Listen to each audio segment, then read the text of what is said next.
Salut à tous et bienvenue sur ce nouveau podcast, c'est Tony et comme vous le savez, c'est toujours un grand plaisir pour moi de vous retrouver pour démarrer cette nouvelle semaine ensemble.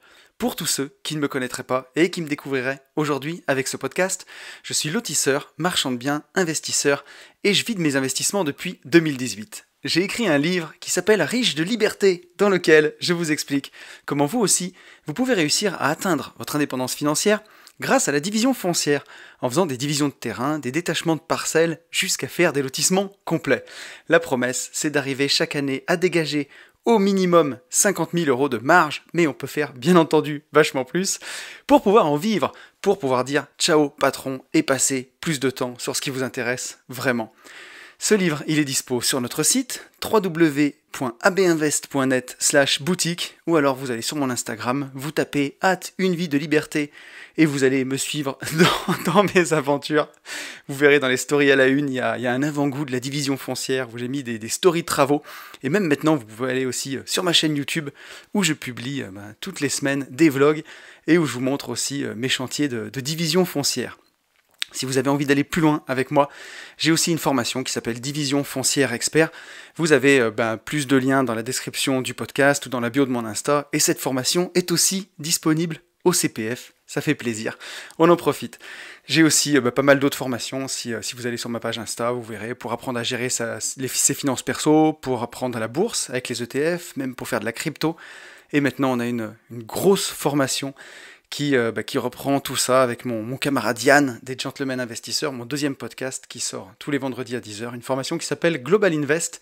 Et il y a une surprise pour Global Invest, mais on va faire durer le plaisir, j'en parlerai dans les news du podcast. Et donc, tous les 15 jours, on se retrouve dans ce podcast qui s'appelle, lui aussi, Une vie de liberté, et où on parle de plein de choses intéressantes, en tout cas qui me passionnent, et qui, si j'en crois vos retours sur le podcast de la dernière quinzaine, vous passionne aussi. Donc dans ce podcast, on apprend à être libre dans ses poches, parce que dans le monde dans lequel on vit, il faut avoir un peu d'argent si on veut profiter quand même de toutes les merveilles qu'il a à offrir. On va pas se voiler la face, mais on apprend aussi et surtout à être libre dans sa tête.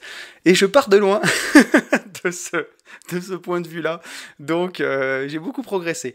Donc voilà, on apprend aussi à être libre dans sa tête, parce que croyez-moi, si on n'est pas libre dans sa tête, on n'est pas libre tout court. Et on va commencer ce podcast en remerciant tous les gens, les nombreuses personnes qui m'ont mis un commentaire, un message suite au podcast de la semaine dernière. J'espère que j'oublie personne. Un grand merci à Nicolas, Jérôme, Nimbus, Mathieu, Stéphanie, Guillaume, Karim, Vincent, Clément, Xavier, Nicolas, Hello Pasque, Sonia, Mélie, Nicolas, Gérald,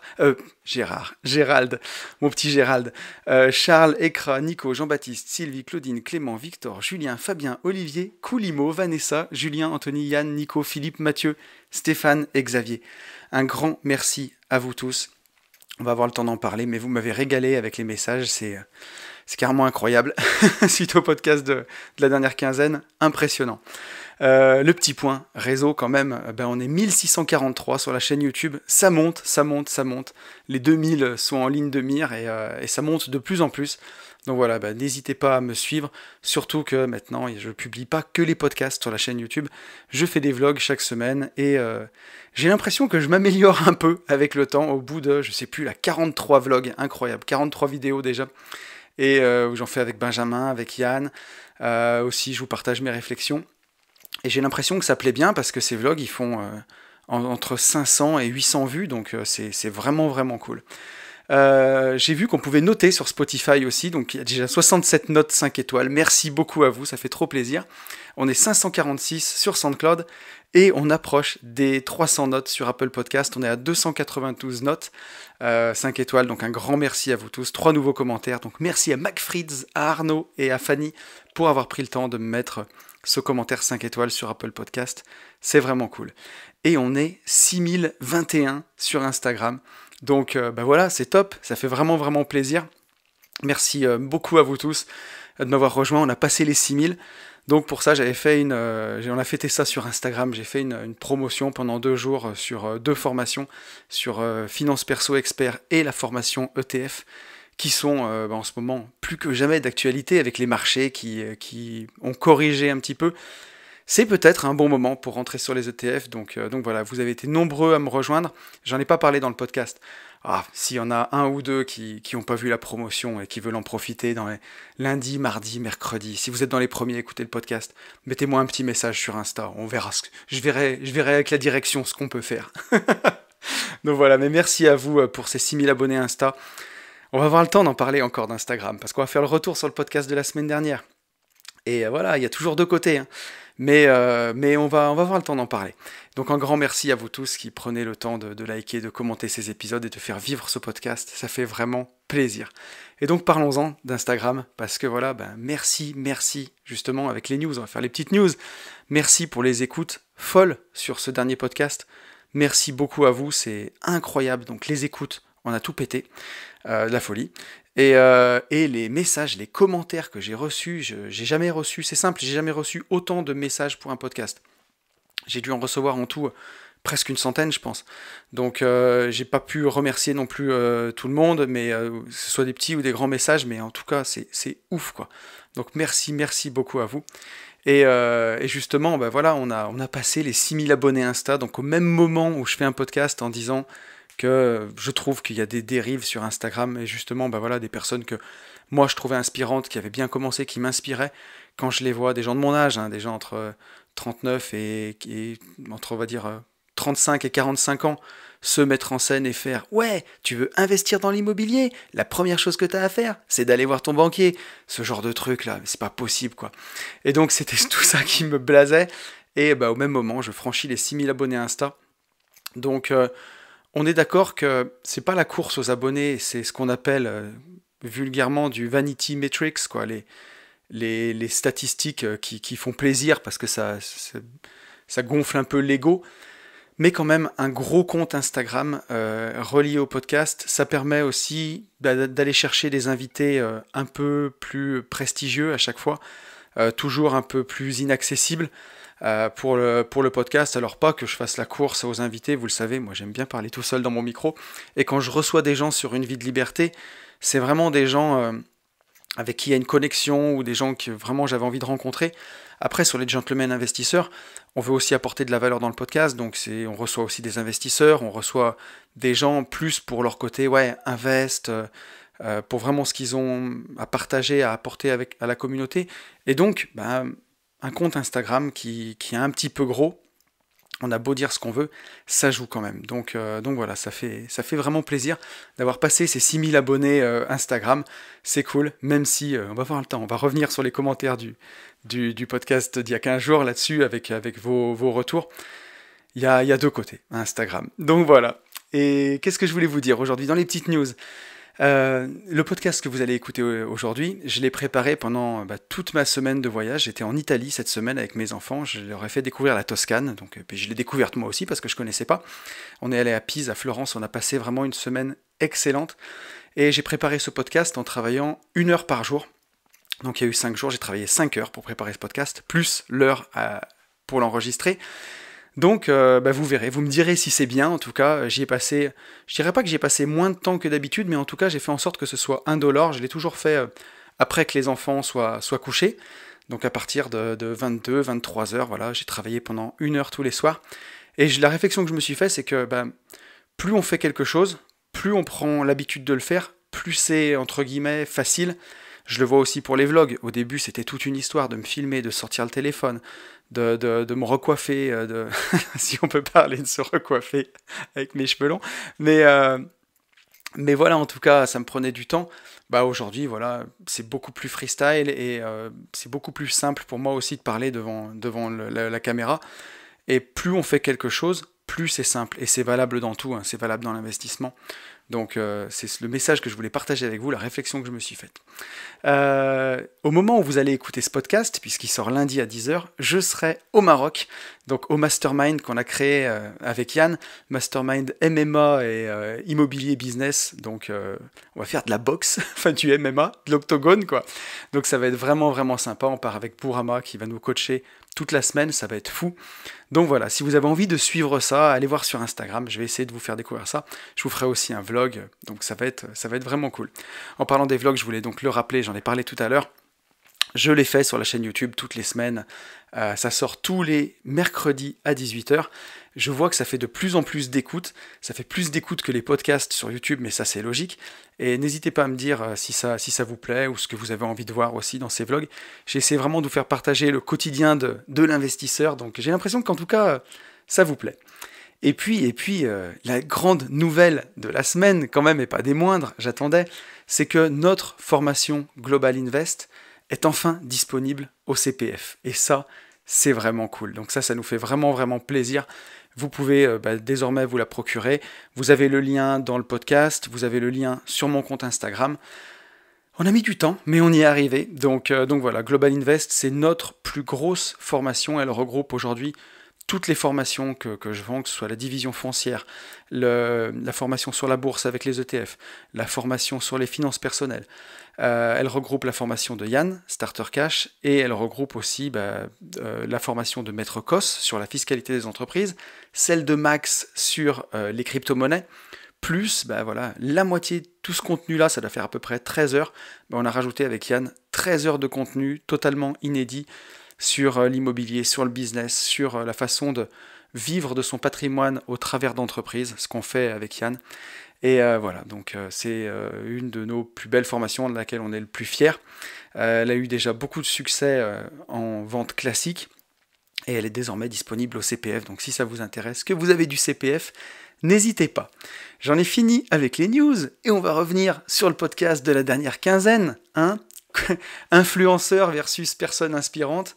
Voilà, quand est-ce que ça bascule? On a eu le temps d'en parler longuement, donc encore une fois, merci infiniment à tous. J'ai eu du mal à sélectionner les messages. J'ai reçu aussi énormément de messages très personnels directement sur Instagram, en DM que je ne peux pas lire, justement, mais de gens qui ont été vraiment touchés. Donc voilà, même si j'ai pas lu votre message, un grand, grand merci à tous. Et j'aurais pu faire limite un podcast que de vos retours, je crois. Mais donc vraiment, vraiment, merci beaucoup à vous. Et on va prendre un premier message de Julien. Julien qui me dit « Coucou Anthony, podcast à contre-courant des modes actuels. Je suis presque surpris de t'avoir entendu aussi affecté par 2 commentaires perdus au milieu de la majorité silencieuse. À vouloir nous engager sur la route de l'indépendance, nous sommes tous conscients par nous-mêmes, mais aussi grâce à toi, que pour sortir de la rat race, il faut faire ce que les autres ne font pas ou mal. Garde ta qualité à défaut de la quantité. » Merci beaucoup à toi, Julien, pour ton message, ça fait plaisir. Pour en revenir au début de ton message, alors aussi affecté par 2 commentaires, je ne sais pas si j'étais affecté vraiment. Si je suis parfaitement honnête, affecté, ça voudrait dire que ça m'a fait de la peine et que ça m'a touché. Là, vraiment, pour le coup, je crois que ça m'a plus débecté, quoi. Tu vois, plus désolé ou affligé, ou de me dire, putain, comment c'est possible en fait d'avoir ce raisonnement, tu vois. J'étais plus, on va dire, surpris ou estomaqué, je sais pas comment on pourrait dire, mais voilà, mais c'est peut-être aussi affecté, forcément, j'en aurais pas parlé, ça m'avait pas touché. Donc, et justement pour ton commentaire, je voulais en parler parce que tu me dis 2 commentaires perdus au milieu de la majorité silencieuse. Et si la majorité elle est silencieuse et qu'elle parle pas, ces 2 commentaires ils sont pas aussi perdus que ça. Alors je te rassure, ils sont quand même plutôt perdus parce que j'ai beaucoup de bons retours. Et d'ailleurs, c'est ce qu'on fait au début de ce podcast, enfin en tout cas quand on revient sur les podcasts de la dernière quinzaine, avec vos messages, je demande pas toujours d'être d'accord avec moi. C'est pas ça, hein, si c'est pour lire des messages, que des messages qui vont dans mon sens, c'est pas ça, et je vous encourage tout le temps à penser par vous-même dans ces podcasts et à vous faire votre propre avis, votre propre idée. Et pour ça justement, coupez votre télé, coupez votre radio, coupez tout ce qu'on essaye de vous bourrer dans le crâne, souvent avec une vision manichéenne en plus, les gentils contre les méchants, vous voyez, ce genre de truc, pour vous faire de la pensée toute faite. Donc c'est pas ce que je veux dire par là.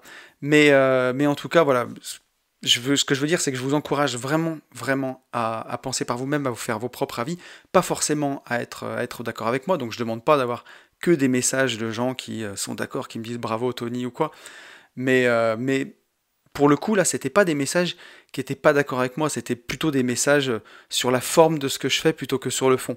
Moi, ce que j'ai envie, c'est qu'on critique le fond, et bon, la forme, après, c'est les goûts de chacun, quoi.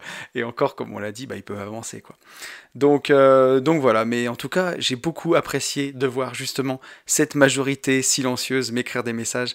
Et vous avez été hyper nombreux, donc ça fait vraiment plaisir. Ne restez pas que silencieux, n'hésitez pas à commenter, ça fait vraiment plaisir. On a un message de Victor. Victor qui me dit: je vois que tu as bien retrouvé la forme. Ouais, ça va mieux. Effectivement, la ligne est fine entre consommer du contenu de qualité et se faire happer par les algorithmes des réseaux. Personnellement, j'ai quasiment arrêté tous les réseaux il y a 4 ans. J'ai gagné de la joie de vivre en me comparant moins aux autres, du temps, vivre plus intensément ma vie sans avoir à penser quelle photo je vais prendre pour mettre ce moment en valeur. C'est sûr que j'ai dû louper quelques infos ou idées intéressantes, mais je me sens simplement plus apaisé ainsi. Pour moi, le podcast traitant un sujet de fond est vraiment le meilleur format, mais comment le faire connaître? Vaste question. Alors un grand merci à toi, Victor. On parle beaucoup avec Victor sur les réseaux, et je pense qu'on a une façon de voir la vie qui est assez similaire tous les deux. Et je pense que tu as raison, et ça me fait penser à quelque chose qui est vraiment fou, c'est que moi, jusqu'en 2015, je n'avais aucun réseau social. Je n'avais pas Facebook, je n'avais pas Instagram.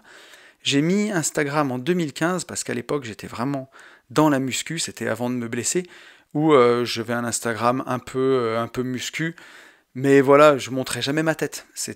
Ma tête était coupée sur tous les messages, c'était plutôt des paysages où je partageais un peu mon quotidien de go muscu, comme on dit, je mettais un peu ce que je mangeais, mais je me montrais pas beaucoup, et surtout pas ma tête. Et j'avais pas de Facebook. Et en fait, c'est quand je me suis vraiment lancé sur Internet pour pouvoir faire partager mon message et mes podcasts, je me suis dit, va bien falloir que je les fasse connaître. Et c'est là où j'ai repris mon Instagram de muscu, que j'ai nettoyé, hein. J'ai viré tout ce qui n'était plus IMO. Je crois que j'avais 300 abonnés et je suis reparti de ce compte-là. Mais avant, moi, j'avais pas de réseaux sociaux, pas du tout. Donc, j'avais pas du tout ce réflexe-là de mettre en photo, de faire tout ça. Et j'ai découvert ça finalement il y a 3 ans, quoi. Donc, je l'ai vraiment essayé de le faire à ma façon. Et là où je suis d'accord avec toi, c'est que quand on n'a rien à vendre, vraiment, faut bien trier parce que on peut passer beaucoup de temps à se comparer aux autres et il y aura toujours plus riche que vous, il y aura toujours plus voyageur que vous, il y aura toujours un gars qui aura plus de voitures, de tout ce que vous voulez que vous. Et donc on peut être malheureux à se comparer, forcément. Et du temps, bien entendu, on gagne du temps à pas dépenser comme ça, à faire que consommer sur les réseaux. Donc voilà, je pense que tu as aussi raison. Et ben ouais, ça peut vraiment, ça peut gâcher la vie, les réseaux sociaux, quand on se laisse happer. Il faut vraiment faire attention.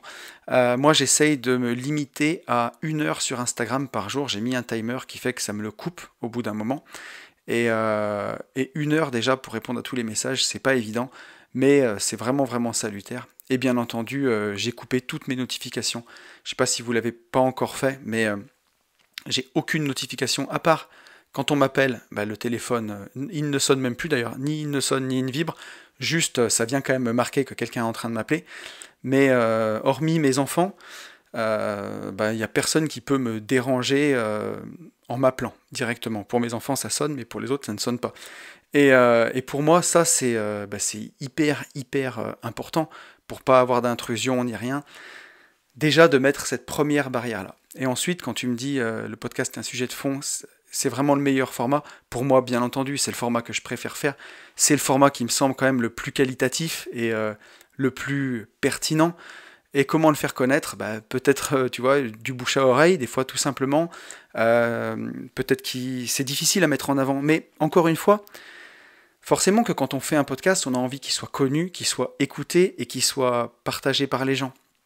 Mais ça pourra jamais faire autant d'audience, comme je le disais dans le podcast il y a 15 jours, que Norman ou Cyprien, quoi. Et c'est pas le but non plus. Donc voilà, est-ce que c'est le but aussi que ce podcast soit écouté par des centaines de milliers de personnes? Finalement, peut-être pas, quoi. Donc voilà, le but c'est en tout cas, si ça vous plaît, partagez-le, c'est ça qui compte. On a un message de Jean-Baptiste. Jean-Baptiste qui me dit: quel beau podcast, j'adore, merci. Sinon, pour en revenir à Instagram, pourquoi ne pas essayer quelques semaines sans ouvrir l'application et voir au final ce que ça change, en bien ou en mal? D'ailleurs, tu parles souvent de canal d'acquisition, Mais moi, personnellement, je ne t'ai pas découvert grâce aux réseaux sociaux, mais plutôt grâce à tes passages sur d'autres podcasts, et puis grâce aux recommandations ici et là.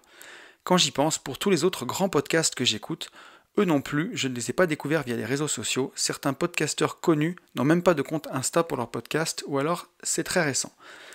Bref, voilà, c'était juste quelques pistes de réflexion sans prétention, au cas où tu te demandais quel était l'avis de ton audience. Ben voilà, merci encore à toi et à bientôt. Merci beaucoup Jean-Baptiste. Alors je vais t'expliquer pour moi pourquoi le compte Instagram est quand même important. C'est qu'il y a beaucoup de podcasteurs connus qui font sponsoriser leur podcast. Alors moi aujourd'hui, l'indépendance financière elle est réelle, hein, je la vis vraiment. J'ai pas besoin que le podcast rapporte de l'argent pour vivre. J'ai déjà mes loyers, j'ai ma bourse, j'ai mes plus-values, j'ai ma société de marchand de biens. Par contre, c'est quand même intéressant, comme je suis entrepreneur, qui est aussi une logique économique derrière tout ça, et même si partager dans une vie de liberté, ça me fait hyper plaisir, et que quelque part, vraiment, sur le côté une vie de liberté, j'ai rien à vendre, parce que c'est développement personnel, et à part quelques coachings que j'arrive encore à donner de temps en temps, vraiment pour dépanner, enfin pas pour dépanner, mais pour aider des gens qui en ont vraiment besoin, j'ai rien à vendre sur le côté dev perso. Ce que je vends, c'est vraiment plutôt, ça pourrait plus coller au gentleman investisseur, tu vois. Mais il faut quand même pour moi qu'il y ait aussi une logique économique et que ça rapporte quelque chose. Je suis entrepreneur, c'est logique que ça fonctionne. Et d'ailleurs, tous les podcasteurs ont cette logique, mais sauf que eux, ils vont faire sponsoriser leur podcast. Et moi, faut jamais dire jamais, mais c'est quelque chose en tout cas que je ne veux pas faire. C'est-à-dire les 3 premières minutes du podcast, vous dire ce podcast est sponsorisé par tel machin de placement locatif ou est sponsorisé par tel placement bancaire. Je ne veux pas faire ça. C'est pour ça que je vends mes produits et c'est pour ça qu'au début du podcast, je prends 3 minutes pour faire un peu de pub sur ce que je vends, sur mon livre, sur mes formations. Parce que voilà, chaque fois que quelqu'un prend une formation ETF ou une formation finance perso, quelque part il fait un vote pour une vie de liberté. Et il permet au podcast de continuer et de me motiver, de me dire voilà, c'est cool, les gens apprécient ce que je fais, les gens me font confiance, les gens achètent mes produits, ils sont contents. Donc voilà. Et si j'ai que le podcast avec les liens en dessous, sur YouTube tu peux en mettre, et sur les autres plateformes c'est quand même beaucoup plus compliqué. Donc il faut bien qu'ils aient un endroit où aller pour pouvoir acheter mes produits. Pour que je vous fasse pas des sponsoring et que je vous fasse des pubs pour Red Shadow Legend au début du podcast, quoi. Donc voilà, mais en tout cas, je préfère le faire sur Insta pour l'instant, ça. Et je suis en train de penser à refaire mon site internet pour peut-être plutôt renvoyer les gens sur le site internet où il y a toutes les formations plutôt que sur Instagram. Et je pense que ça serait une première façon de se libérer. Après, couper Instagram et pour voir ce que ça change, pourquoi pas, faudrait essayer. Le truc qui me manquerait le plus, vraiment, c'est les messages de la communauté, c'est de discuter avec les gens, vraiment. On a un message de Nico. Nico qui me dit « Salut Tony, merci pour ce podcast, encore une fois très intéressant, et surtout merci pour cette authenticité, je partage ton avis. J'en peux plus de ces mecs qui montrent une Lamborghini, pas louée, dirait SCH, avec un contenu tristement vide. Tu m'as fait prendre conscience qu'il fallait que je fasse le tri des comptes que je suis sur Insta. Autre chose, j'aime beaucoup tes contenus car tu prends le temps de rentrer en profondeur sur des sujets tellement importants, donc ne raccourcis pas, prends ton temps. Bise à toi, notre Tony authentique, ça fait plaisir. » Merci Nico. Oui, et puis en plus le format podcast comme je fais, et aujourd'hui j'arrive à faire quasiment plus du tout de cut, sauf pour tousser ou boire une gorgée de café. Mais forcément c'est un contenu où on peut pas vraiment tricher, quoi. Et je pense que c'est aussi ça qui crée cette authenticité, et c'est ce que je veux, hein, que ce soit le plus honnête possible en fait, pour qu'on puisse, comme si on discutait vraiment, comme si on était vraiment en train de discuter ensemble, quoi, clairement. Donc voilà, quand tu me parles des comptes Insta avec un contenu tristement vide, c'est ça. Puis souvent, ces mecs qui montrent des Lamborghini, c'est même pas que ça leur fait plaisir, c'est même pas qu'ils kiffent, c'est juste montrer une Lamborghini pour coller à des codes, en fait. Parce que le gars qui est parfaitement authentique, je vais te prendre un exemple, tiens, Yann Darwin. Yann Darwin, c'est quelqu'un que j'aime bien parce que ses contenus sont extrêmement pertinents, extrêmement détaillés, il est très très technique, il a un grand savoir dans la finance, il arrive à le démocratiser vraiment. Et c'est pointu ce qu'il fait. Vraiment, quand on commence à s'intéresser à la finance, il a une grande connaissance. Et dernièrement, il a fait une story où il était dans sa Ferrari. C'est même pas pour montrer qu'il a une Ferrari ou quoi. il est authentique, il est naturel en fait. C'est la vie qui vit, il n'est pas en train de surjouer, il a beaucoup réussi, il a gagné de l'argent, c'est son quotidien. Donc c'est authentique, il n'est pas en train de faire le mariole. Là où ça paraît pas authentique justement, c'est que les mecs les ont loués, les bagnoles pour faire les beaux et tout. Et ils jouent sur l'ambiguïté en plus, ils te le disent pas. C'est rigolo, mais avec Benjamin, on aime quand même bien les voitures, avec mon associé Ben, et on s'était dit, un de ces quatre, tiens, on se louera une Lamborghini une journée pour voir ce que ça fait. Et finalement, on l'a pas fait, et on a préféré louer des petites voitures sur circuit, donc on est en train de programmer ça, mais ça, j'aurai le temps de vous en reparler aussi. Pour se faire plaisir, une journée, des petites voitures de course, pour ceux qui connaissent, des Caterham Super 7. Donc voilà. Et si on avait fait la journée Lamborghini, mais on vous l'aurait fait vivre en vous disant la vérité du départ, quoi. On s'est loué une Lamborghini pour se faire kiffer, pour voir ce que c'était, parce que ça nous amuse, parce qu'on s'est récompensé des belles opérations de division qu'on a fait, et on va manger au restaurant, on va rouler dans les montagnes, mais à tous les moments, on vous aurait jamais laissé croire que elle était à nous si elle l'était pas, quoi. Enfin, on a passé l'âge. Donc voilà. Et juste, je voulais revenir sur ton message pour un truc très important.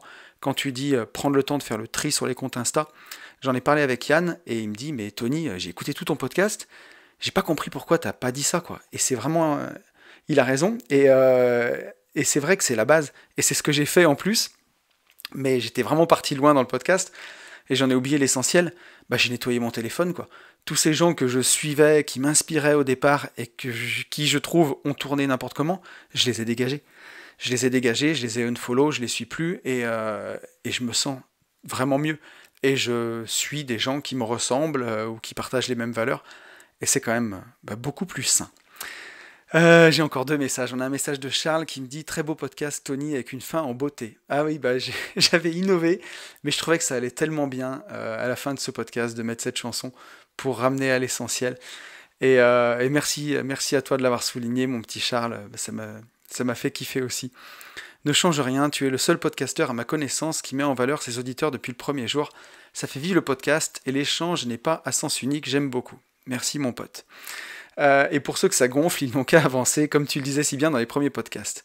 Sinon, pour TikTok et autres, ça fait peur ce degré d'attention qui chute avec les générations, et j'essaye d'éloigner le plus possible nos enfants de cela. C'est un vrai piège à devenir con, ne change rien, big up. Donc merci mon pote, merci mon Charles.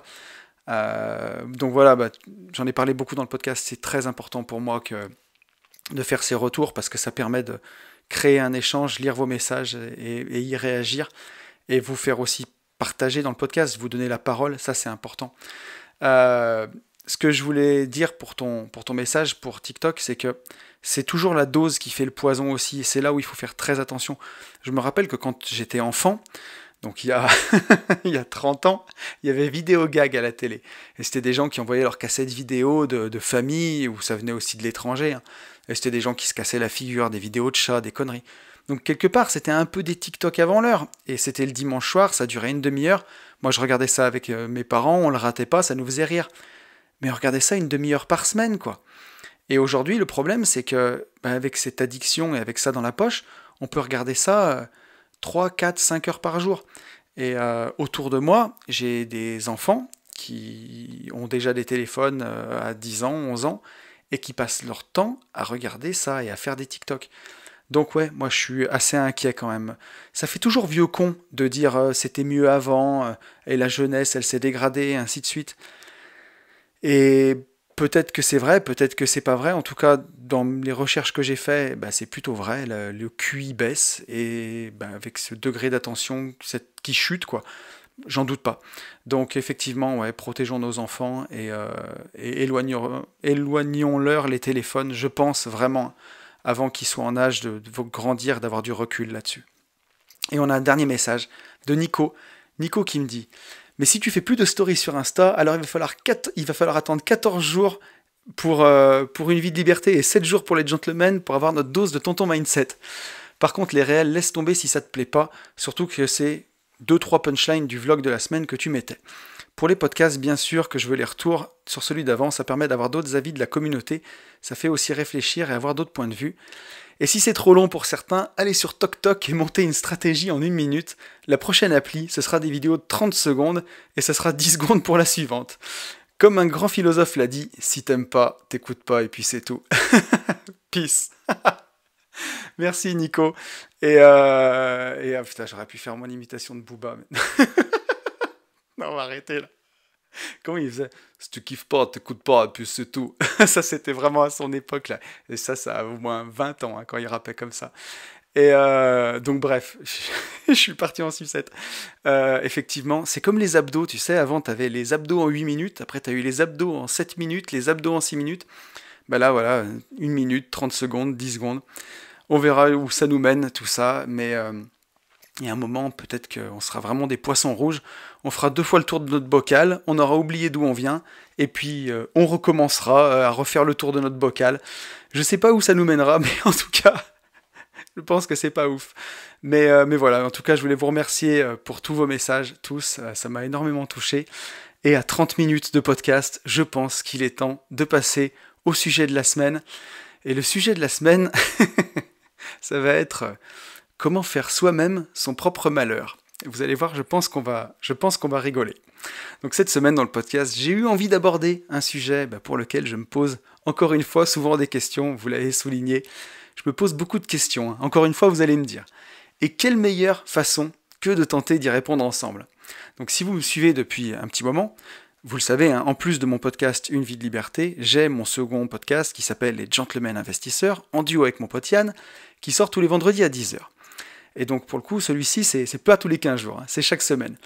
Et donc quand on a créé ce podcast avec Yann, un peu comme avec Une vie de liberté et ce dont on a parlé il y a 15 jours, notre but principal, c'était de pouvoir échanger avec les gens, de partager notre passion de l'immobilier à l'origine, partager la façon dont Yann et moi on a fait les choses pour vivre de notre patrimoine et de nos sociétés, tout en privilégiant notre temps et notre liberté, pas en y passant notre vie entière.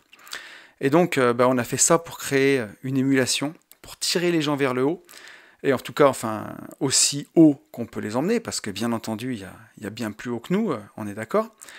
Et donc, pour ça, à l'origine, on avait imaginé faire à côté du podcast des road trips en moto pour sillonner la France et rencontrer nos auditeurs du podcast. Mais bien entendu, le Covid est passé par là, ainsi que le froid et le mauvais temps légendaire de notre beau pays.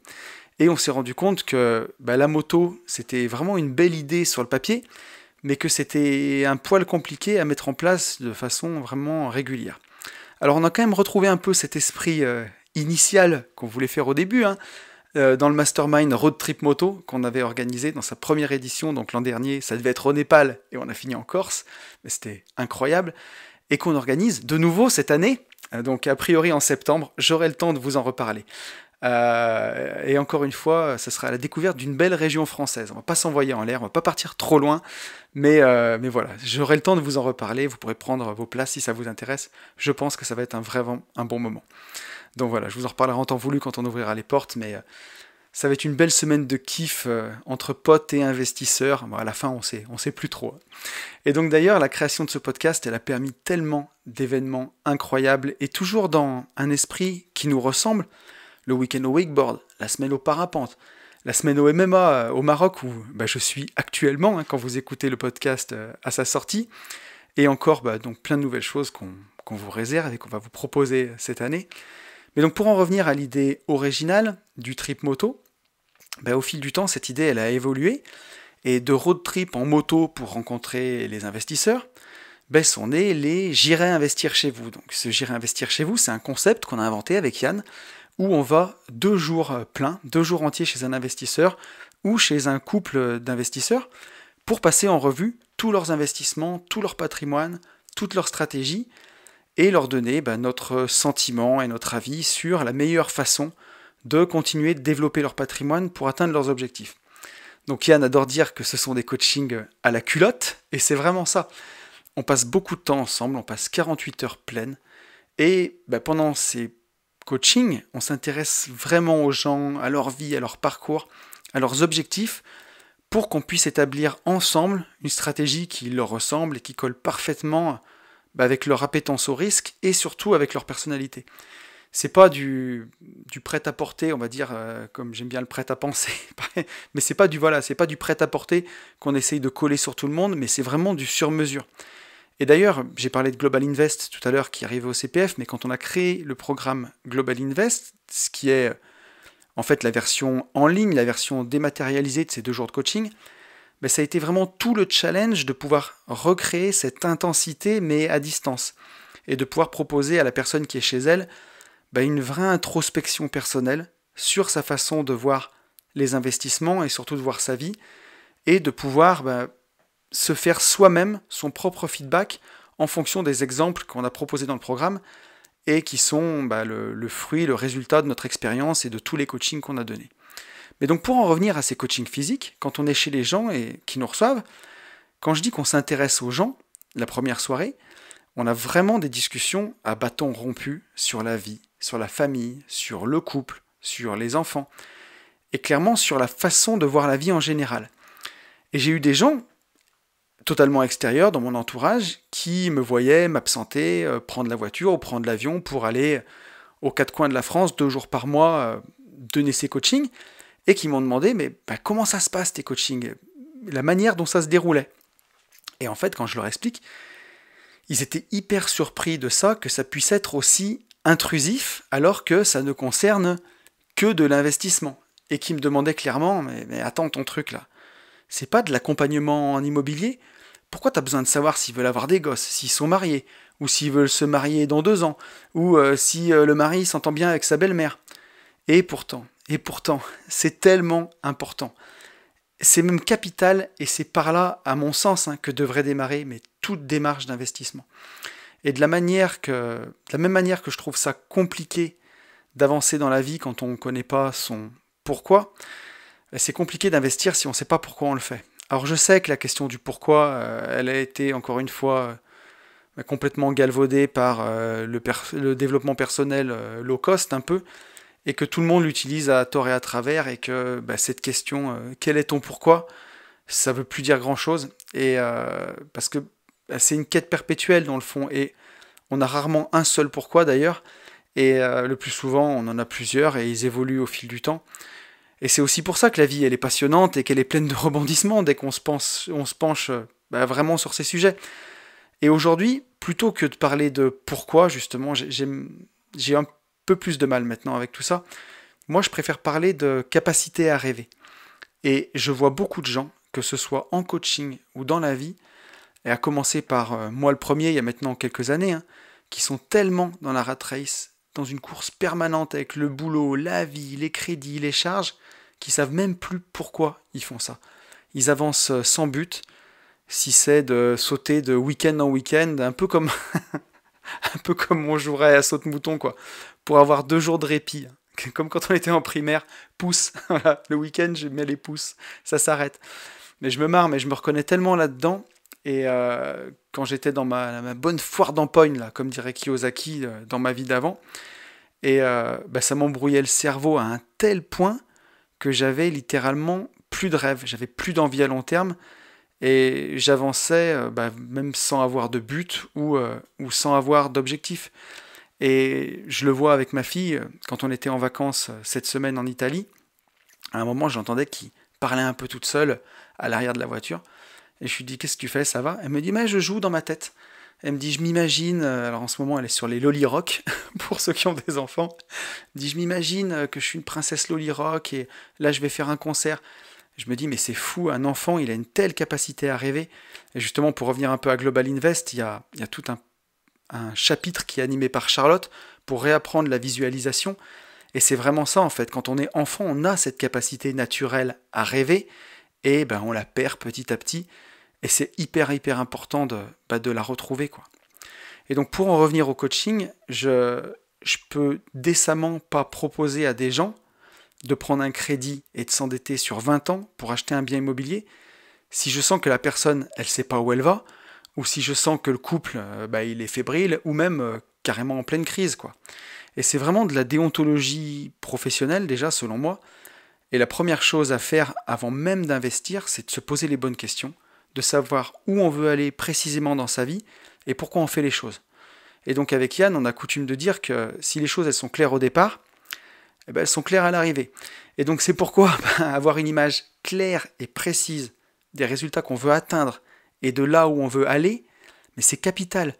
Je ne sais pas si vous vous souvenez d'un podcast que j'avais fait il y a maintenant 2 ans sur ce que j'avais appelé la lettre à l'univers, ou comment activer la loi de l'attraction selon Napoléon Hill.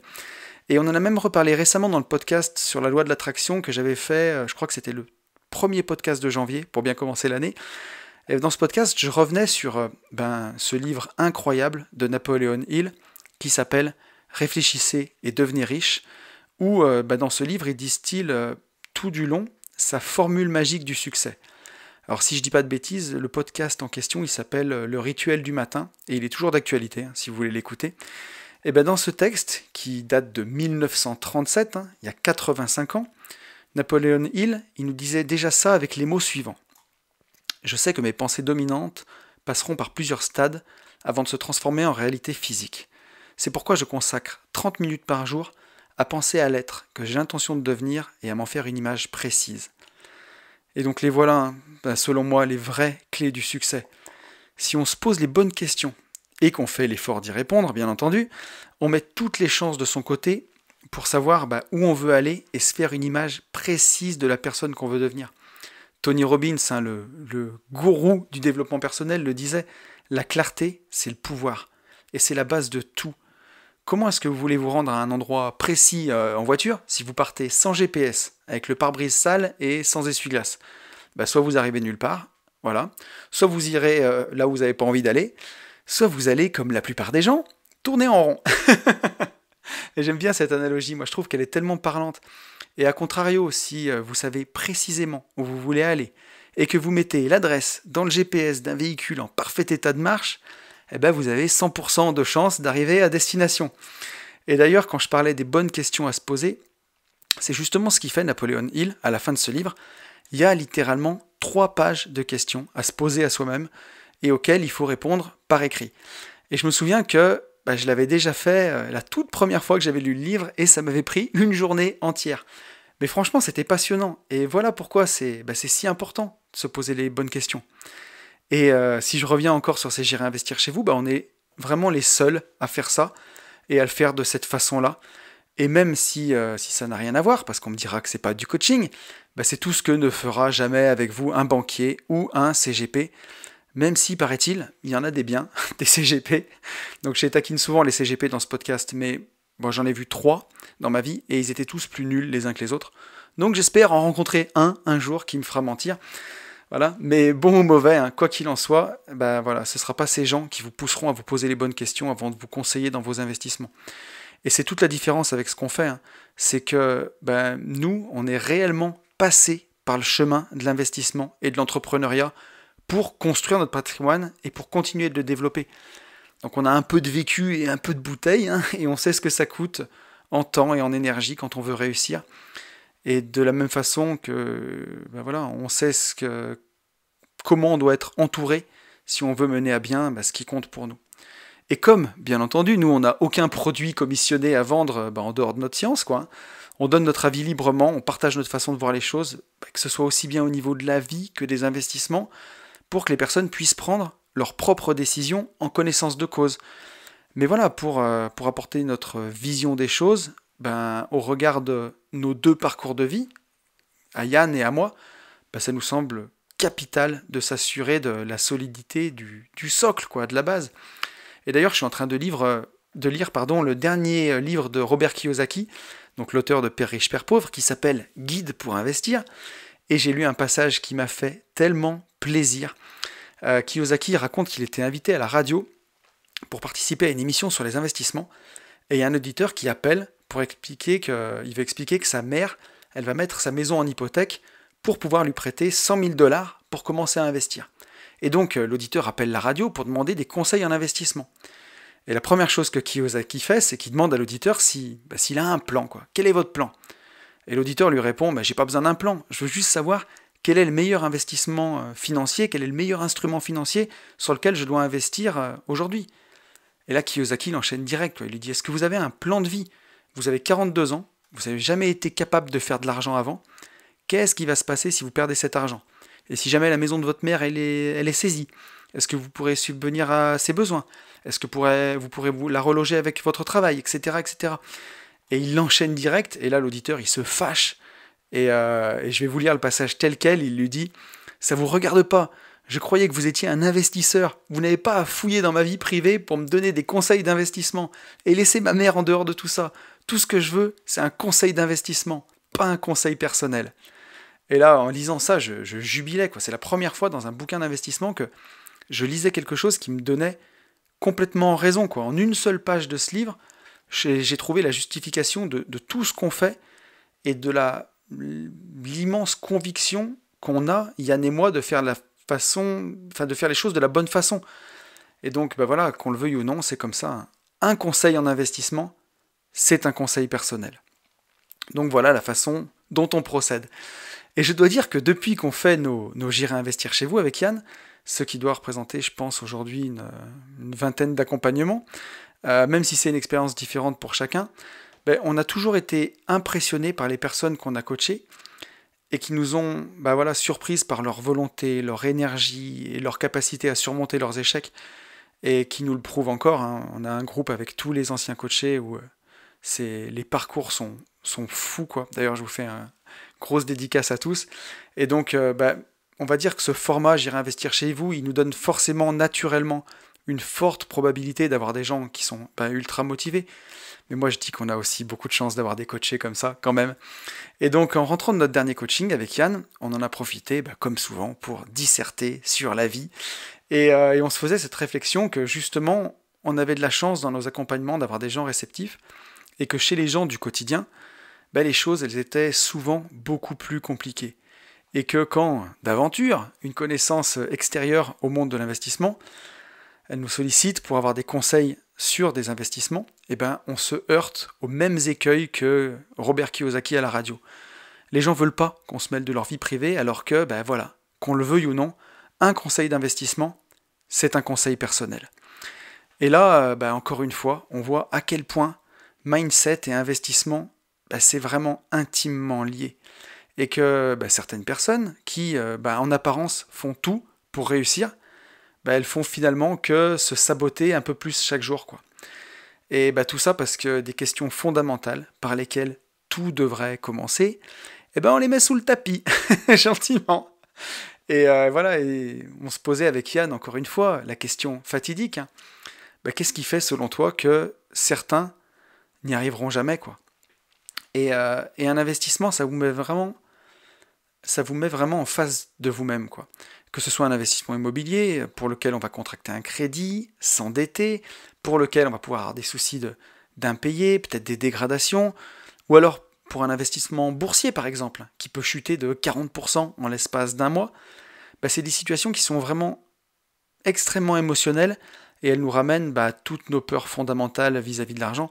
Et donc tant qu'on n'a pas analysé notre fonctionnement vis-à-vis de tout ça, et tant qu'on ne se connaît pas vraiment très bien sur tous ces sujets, et qu'on ne connaît pas notre façon de réagir en cas de krach boursier par exemple, c'est hyper difficile de prendre les bonnes décisions en matière d'investissement. Et donc on en est venu avec Yann dans nos discussions à se dire que pour certaines personnes qui n'avancent pas, voire même qui ratent tout, que ce soit par peur ou de façon inconsciente, ou justement en ignorant toutes les questions qu'on se pose et qu'on fait se poser aux personnes qui nous accompagnent, elles ont même développé pour certains ce qu'on appelle la stratégie de l'échec, quoi. Et donc il y a des personnes qu'on a pu rencontrer qui sont carrément même douées pour se pourrir la vie. Et d'ailleurs, je ne sais pas si vous vous souvenez, mais j'avais fait un podcast à ce sujet qui était tiré de cet excellent livre de Paul Václavic, Comment réussir à échouer, trouver l'ultra-solution, où j'expliquais justement qu'il y avait certaines personnes qui se démerdaient pour tout rater et pour se saboter elles-mêmes. Et justement, quand on discutait avec Yann, je me suis souvenu d'un second livre de Paul Václavic que j'avais adoré et qui va peut-être nous aider à avancer un peu plus dans notre quête de réponses sur le sujet. Et ce livre, il s'appelait « Faites vous-même votre malheur ». Alors, je ne vais pas vous refaire le topo sur Paul Václavic, philosophe constructiviste de l'école de Palo Alto. Vous pourrez réécouter sa bio dans le podcast que j'avais fait sur son premier livre, mais c'est quand même quelqu'un d'assez exceptionnel qui m'a beaucoup appris dans son approche de la psychologie. Et donc il a écrit des ouvrages très sérieux, assez complexes, assez difficiles d'accès, mais aussi justement ces deux livres là, sur un ton beaucoup plus léger, avec beaucoup d'humour. Et il a fait ça justement en réponse aux livres de développement personnel qui fleurissaient partout dans les années 80.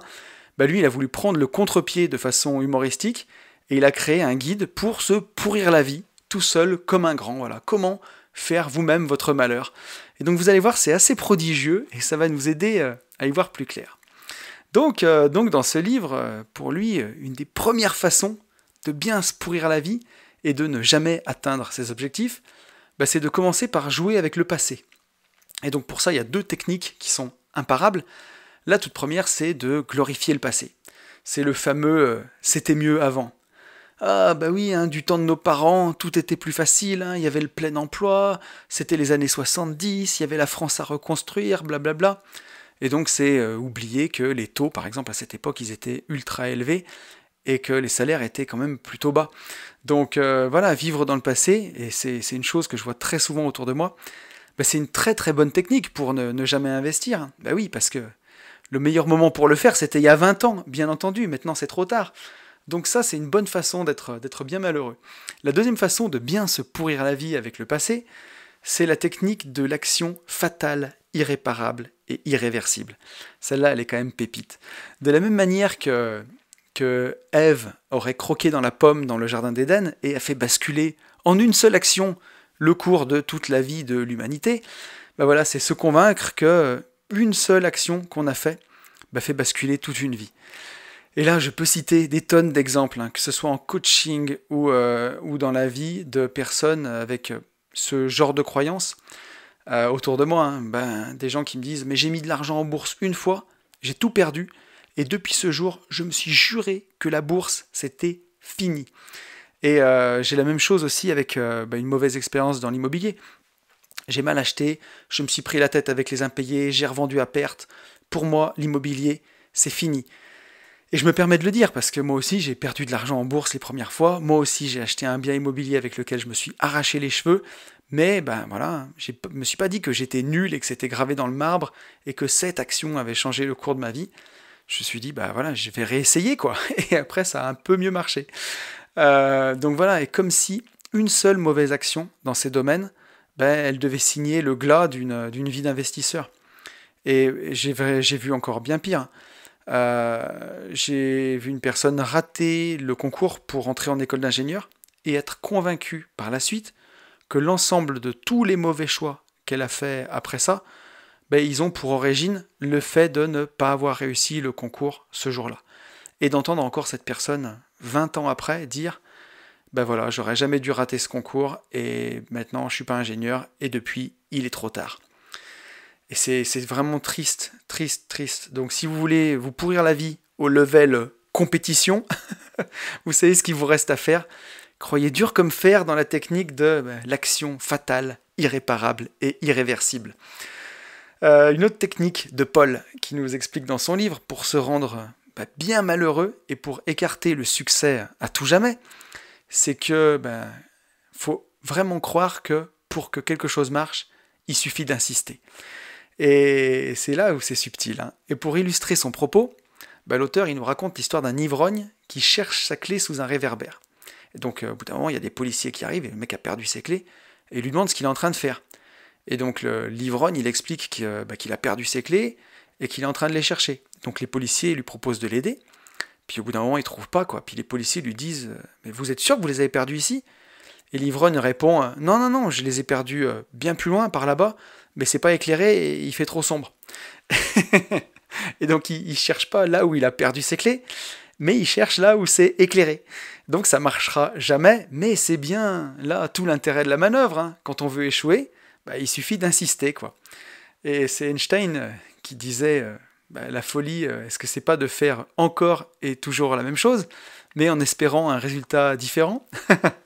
Et ça, en investissement, des gens qui font n'importe quoi, juste par confort, parce qu'ils ont toujours fait comme ça, on en a vu des tonnes, des gens qui rédigent des baux n'importe comment, mais ils ont toujours fait comme ça. Et pour l'instant, voilà, ils continuent, et à chaque fois, ils ont des problèmes avec les locataires, mais ils continuent. On prend pas de gestionnaire, On n'apprend pas à faire un bail correctement une fois avec son notaire, avec un gestionnaire. Non, on continue de faire nimp. Des gens qui achètent quand la bourse elle est tout en haut et qui vendent quand elle chute, quand elle est tout en bas, qui font exactement l'inverse de ce qu'il faut faire, mais qui continuent encore et encore parce qu'ils savent faire que ça. Eh ben oui, pour que ça marche, il suffit d'insister. Et donc le fait de souffrir de cette situation, combiné au fait d'être totalement hermétique à toute aide extérieure et à toute ouverture d'esprit qui permettrait de se poser les bonnes questions pour voir une autre solution, ça va encore renforcer cette idée, quoi. Il suffit d'insister. Et c'est vraiment drôle, mais moi c'est aussi ce que j'ai rencontré comme critique quand j'ai voulu changer de vie, puisque je parlais ouvertement autour de moi de mon projet de vivre de l'immobilier, de vivre de mon patrimoine, et en gros on m'expliquait par A plus B que ce que je voulais faire, ça ne marcherait jamais, alors que c'est ce que je faisais actuellement dans ma vie qui ne marchait pas. Et quand je disais ça, on m'expliquait que voilà, si ça marchait pas, c'est parce que j'avais pas assez insisté. Donc voilà. Donc pour bien se pourrir la vie, ne jamais oublier ces deux règles. La première, c'est de croire que seulement une seule solution est possible, envisageable, et logique. Et si ça marche pas, c'est qu'il faut essayer plus fort. Et la deuxième règle, c'est surtout de ne jamais remettre en question la première. C'est la mise en pratique de l'idée qui ne marche pas, et surtout pas l'idée elle-même. Donc il faut encore insister. Donc voilà, faut bien arriver à faire cette subtile différence entre ne jamais abandonner et il suffit d'insister quand on insiste dans une mauvaise direction. Quand on dit qu'il ne faut jamais abandonner, ça veut dire qu'à chaque fois, comme dans une start-up, on pivote, on apprend de son erreur et on essaye d'une façon un peu différente. Mais insister toujours de la même façon, tête baissée, voilà où ça nous mène, souvent au malheur. Une autre technique qui donne aussi une bonne façon d'avoir une vie de merde, c'est de pratiquer la loi de l'attraction, mais la pratiquer à l'envers. Et donc si vous me suivez depuis longtemps, vous savez que j'insiste énormément sur ce point. Il faut faire attention à ses pensées. Et une idée, pour peu qu'on y croit très fort, qu'on y pense tous les jours avec force, elle finira inexorablement par produire sa propre réalité. Et donc un peu comme pour l'histoire d'Oedipe, à qui l'oracle a prédit qu'il allait tuer son père et coucher avec sa mère, et qui, en faisant tout pour l'éviter, finit par accomplir la prédiction, parce qu'il faisait que penser à ça. Voilà. Donc ça l'a conduit à ses pensées. Et c'est exactement le même mécanisme que quand les journaux vont prédire une pénurie de nourriture ou de gasoil, c'est ce qui fait que les gens s'affolent, qui font des stocks, et qui réalisent la prophétie. Par ce mécanisme, la pénurie se réalise, quoi. Voilà. Et encore une fois, pour que ça fonctionne bien, il faut croire en la fatalité et se convaincre que, bien entendu, tout cela est indépendant de notre volonté, de notre capacité à faire des choix, et qu'on n'y peut rien. Et le stade ultime de cette évolution-là, c'est quand on arrive au niveau de maîtrise que l'auteur du livre appelle « quand la main droite ignore ce que fait la main gauche ». Et donc, pour illustrer cela, l'auteur il nous parle d'un Américain qui a vécu dans sa vie plus de 83 agressions. Un bon petit gars, bien entendu, qui n'avait jamais rien fait, si ce n'est simplement qu'il avait la fâcheuse tendance d'être toujours là, au mauvais endroit, au mauvais moment. Est-ce que c'est une coïncidence ou est-ce que c'est la loi de Murphy, la loi de l'emmerdement maximum, se créer la capacité de se mettre dans des situations impossibles, et tout en demeurant parfaitement inconscient de l'avoir fait, c'est ça qui est prodigieux. Et donc si on regarde bien, on connaît tous autour de nous des investisseurs qui parlent ouvertement de leur envie de réussir, mais qui passent dans le même temps, tout leur temps, à se critiquer en permanence dans leur tête. Et voilà, et c'est souvent ces mêmes investisseurs-là qui cumulent les galères, quoi. Refus bancaires, des compromis qui vont pas au bout, des impayés, des dégradations. Et donc, avec un peu d'effort, on peut vraiment finir par croire qu'on est maudit et qu'on y est vraiment pour rien dans le flot de merde qui nous tombe dessus, quoi. Alors, est-ce que c'est une coïncidence ou est-ce que c'est la loi de Murphy ?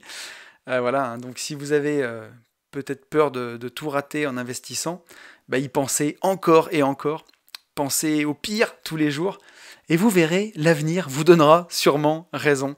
Et je vous en parle en connaissance de cause, parce que j'ai longtemps eu Radio Critique allumée dans la tête, et quand on la passe sur Radio Positif, ça va vraiment beaucoup mieux.